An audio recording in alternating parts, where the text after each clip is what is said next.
बाबा बागेश्वर ने हमेशा से अपनी इस इच्छा को जाहिर किया है कि वो भारत को एक हिंदू राष्ट्र बनता हुआ देखना चाहते। जो लोग उनसे सहमत हैं वो उनके कार्यक्रमों में जाते हैं, उनमें आस्था रखते हैं, उनकी बातों को, उनके प्रवचन को सुनते हैं। इस विवाद में गए हुए कि वो क्या कह रहे हैं, नहीं कह रहे। देश चलेगा तो संविधान के आधार पर चलेगा। राजनीतिक दल उसमें अपनी राजनीतिक रोटियां सेकने के लिए, तुष्टीकरण की राजनीति को बढ़ावा देने के लिए और किसी एक धर्म विशेष को अपने पक्ष में करने के लिए बिना मतलब के इसमें आरोप प्रत्यारोप लगाने लगते। जब किसी दूसरे धर्म के लोग अपने धर्म के बारे में ये सारी बातें करते हैं तब तो ये लोग नहीं बोलते राजद जैसी पार्टियां।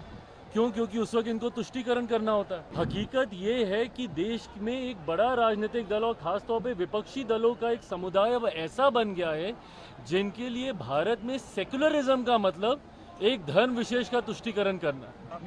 ये कौन सी बात उन्होंने पहली बार बोली है?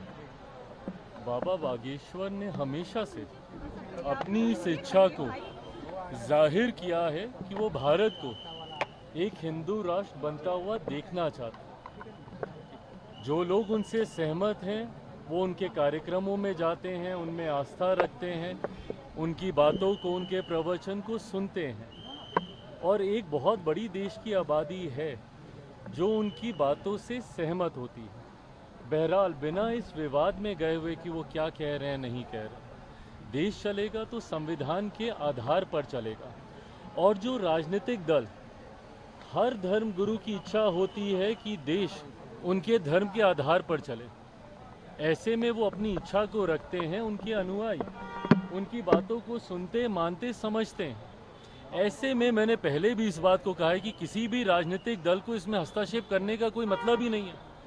जब ये बात स्पष्ट है कि देश संविधान के आधार पर चलेगा, बट कुछ राजनीतिक दल उसमें अपनी राजनीतिक रोटियां सेकने के लिए, तुष्टीकरण की राजनीति को बढ़ावा देने के लिए और किसी एक धर्म विशेष को अपने पक्ष में करने के लिए बिना मतलब के इसमें आरोप प्रत्यारोप लगाने लगते हैं। बाबा बागेश्वर ने पहली बार नहीं कहा, उन्होंने कई बार इस बात को कहा। बट ऐसे में जो यहाँ के स्थानीय राजनीतिक दल हैं, पहले तो उनके आने का ही विरोध करने लग जाते हैं, उसके बाद उनके यहाँ रहने का, उनकी बातों का, उनके कहे का। भाई आप एक राजनीतिक दल हैं, आपको क्या लेना देना कोई धर्मगुरु आके क्या कह रहे हैं, नहीं कह रहे हैं। जब किसी दूसरे धर्म के लोग अपने धर्म के बारे में ये सारी बातें करते हैं तब तो ये लोग नहीं बोलते राजद जैसी पार्टियां। क्यों? क्योंकि उस वक्त इनको तुष्टीकरण करना होता है। हकीकत ये है कि देश में एक बड़ा राजनीतिक दल और खासतौर पे विपक्षी दलों का एक समुदाय अब ऐसा बन गया है जिनके लिए भारत में सेक्युलरिज्म का मतलब एक धर्म विशेष का तुष्टीकरण करना। ये सोच ही पूरी तरीके से गलत है। राजनीतिक दलों को अपनी टिप्पणी सिर्फ राजनीतिक आधार पर ही रखनी चाहिए और सिर्फ सरकार की नीतियों के आधार पर करनी चाहिए। धर्मगुरुओं ने कई बार ऐसी बातें कही और कई धर्मगुरु ऐसी बातें करते रहे हैं। इस विवाद में किसी राजनीतिक दल को पढ़ने की जरूरत ही नहीं है। राजद के पास अगर इतना ही समय है तो फिर वो भी अपनी एक धर्मशाला अलग से खोल लें। फिर क्यों वो किसी एक राजनीतिक संगठन का हिस्सा बने हुए हैं? अगर उनको टिप्पणी करनी है, करें ना भैया, बिहार में हमारी सरकार को लेकर, करें देश में हमारी सरकार को लेकर। पर इस तरीके की बातें कर कर राज्य में सिर्फ धार्मिक असंतुलन बनाने का प्रयास जो राजद के द्वारा किया जाता है वो कतई उचित नहीं है।